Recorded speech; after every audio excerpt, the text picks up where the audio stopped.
Hakeem Olajuwon has seen it all. He dominated the most physical era in NBA history. He outplayed David Robinson, Patrick Ewing, and Shaquille O'Neal. He won back-to-back championships without a superstar sidekick, and now he's delivered a verdict on LeBron James that has the basketball world divided. The dream didn't hold back. He named his GOAT, he questioned the comparisons, and he reminded everyone why the old guard still believes the game was tougher in their day. This isn't just another hot take. This is one legend telling the truth, and the truth is brutal. The setting was a private basketball clinic in Houston, a gathering of young players eager to learn from one of the greatest big men in NBA history. Hakeem Olajuwon, now 63 years old, moved with the same grace that once made him unguardable. The dream shake still looked smooth, the footwork still looked impossible. After the clinic, a group of reporters gathered around Olajuwon. The questions were supposed to be about his life after basketball, about his charity work, about the young players he was mentoring. But inevitably, the conversation turned to the GOAT debate. Hakeem, where does LeBron James rank in the history of the game? Olajuwon leaned back. He took a sip of water, and then he spoke in a way that few expected.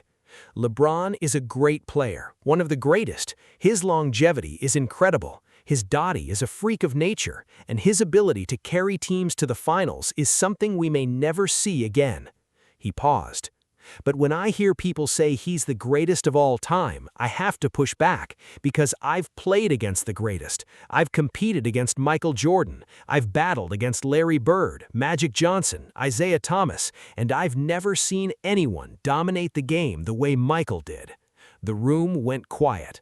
Michael was a killer. He didn't just want to beat you, he wanted to destroy you. He wanted to embarrass you. He wanted to make sure that you never forgot who beat you. And that's a different level of greatness. That's a different level of competitiveness. Olajuwon continued. LeBron is a different kind of great. He's a leader. He's a facilitator. He makes everyone around him better. But that's not the same as being a killer. And when you're talking about the greatest of all time, you have to talk about the killer instinct. You have to talk about the will to win at any cost. He paused again. I'm not saying LeBron doesn't have that. I'm saying he doesn't have it the way Michael had it. And that's the difference. Olajuwon had drawn a line in the sand, but his critique of LeBron went even deeper. Subscribe to see why the Dream believes today's generation wouldn't survive the 90s. Hakeem Olajuwon's critique of LeBron James wasn't just about comparing players, it was about comparing eras. The Dream has long been one of the most vocal advocates for the physicality and toughness of 1990s basketball, and he didn't miss the opportunity to remind everyone why. People today talk about load management, Olajuwon said, a hint of disdain in his voice. In my era, we didn't have load management. We had load bearing. We played through injuries. We played through pain. We played through everything because that's what it took to win. He pointed to his own career as evidence. I played 18 seasons. I played through broken bones, torn ligaments, and everything in between. And I never sat out a game because I was tired. I never sat out a game because I needed to manage my load. That's not basketball. That's something else. The contrast with today's NBA was clear.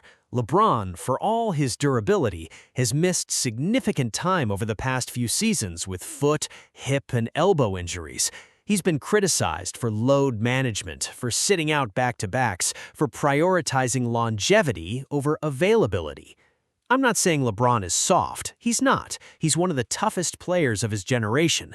But the game has changed, the rules have changed, the mentality has changed, and it's easier to be great today than it was in my era. Olajuwon elaborated on the differences.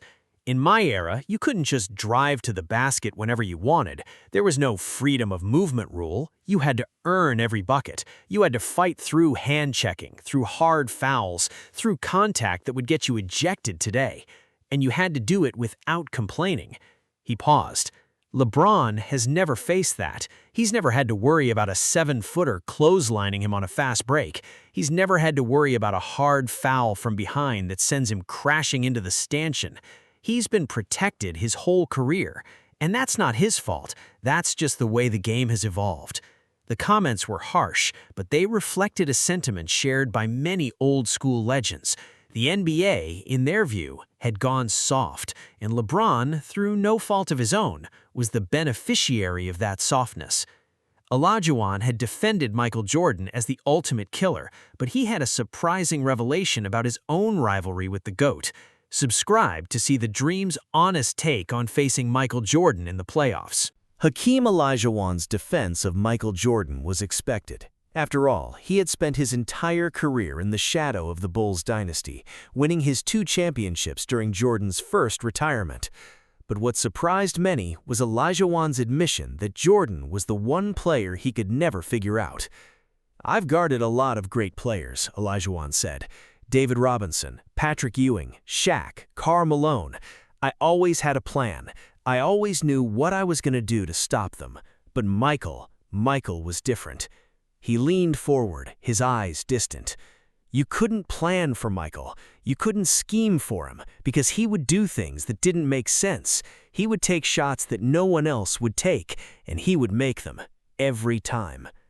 Olajuwon recalled a specific game against the Bulls, early in his career, when Jordan scored 50 points against the Rockets. "I remember thinking, what am I supposed to do? I played perfect defense. I stayed in front of him, I contested every shot, and he still scored. He still made impossible shots. It was like he was playing a different game than the rest of us." The Dream's respect for Jordan was evident, but he also made it clear that he never feared him. "I respected him, I admired him, but I never feared him, because fear is not part of my vocabulary. I went out there to compete, to win, and I knew that if I played my best, I could beat anyone, even Michael." That confidence was what made Olajuwon a champion. He never backed down from a challenge, never shied away from the moment, and that, he argued, was what separated the greats from the legends. LeBron is great, he's one of the greatest, but Michael was a legend, and there's a difference. Olajuwon had made his case, but the most controversial part of his interview was yet to come. Subscribe to see what the Dream said about LeBron's championship resume and why he believes the bubble title doesn't count the same. Hakeem Olajuwon's final shot at LeBron James came down to the simplest of arguments: championships. And not just the number of rings, but the way they were won. LeBron has 4 championships. That's incredible. Most players would kill for 1. But when you look at how he won them, you have to ask some questions, Olajuwon said. He pointed to the 2020 bubble title. The bubble was different. It was a unique situation. No travel, no fans, no home court advantage. It was basketball in a vacuum. And LeBron won. That's great, but it's not the same as winning a championship on the road, in a hostile arena, against a team that's trying to rip your head off. He then pointed to the 2012 and 2013 titles in Miami. He had Dwayne Wade, he had Chris Bosh, he had a super team, and he won. That's great, but he didn't do it alone. He needed help, a lot of help. Finally, he pointed to the 2016 title in Cleveland. That one was special. That one was earned. Coming back from 3-1 against a 73-win team, that's legendary. That's the kind of championship that defines a career. But Olajuwon argued that one championship wasn't enough to elevate LeBron to the level of Jordan. Michael had 6, and he never needed a super team. He never needed to go to another franchise to get it done. He stayed in Chicago, he built a dynasty, and he won. That's the difference. The comparisons were harsh, but Olajuwon was careful not to dismiss LeBron's greatness entirely. "I'm not saying LeBron isn't great. He is. He's one of the greatest. But when people put him above Michael, I have to push back, because Michael was different. Michael was special, and I don't think LeBron has done enough to surpass him."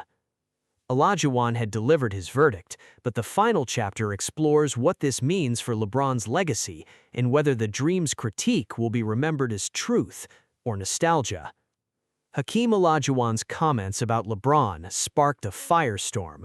Social media exploded. Former players weighed in.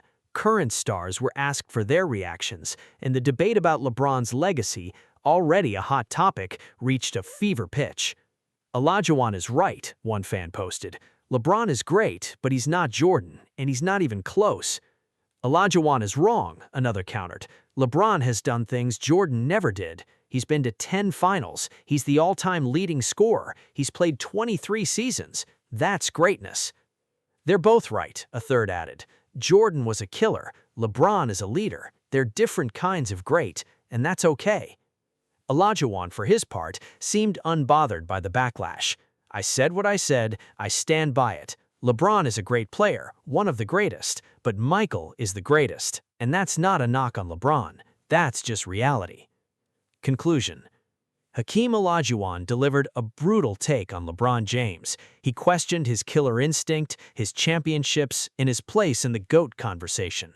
The NBA world reacted. Fans chose sides. The debate raged. But in the end, nothing changed. LeBron is still playing, Olajuwon is still a legend, and the debate about who is the greatest of all time will continue for generations. Is Hakeem Olajuwon right about LeBron, or is the dream just protecting his era? Drop your thoughts in the comments. Let's talk about it. Subscribe for more stories that go beyond the headlines.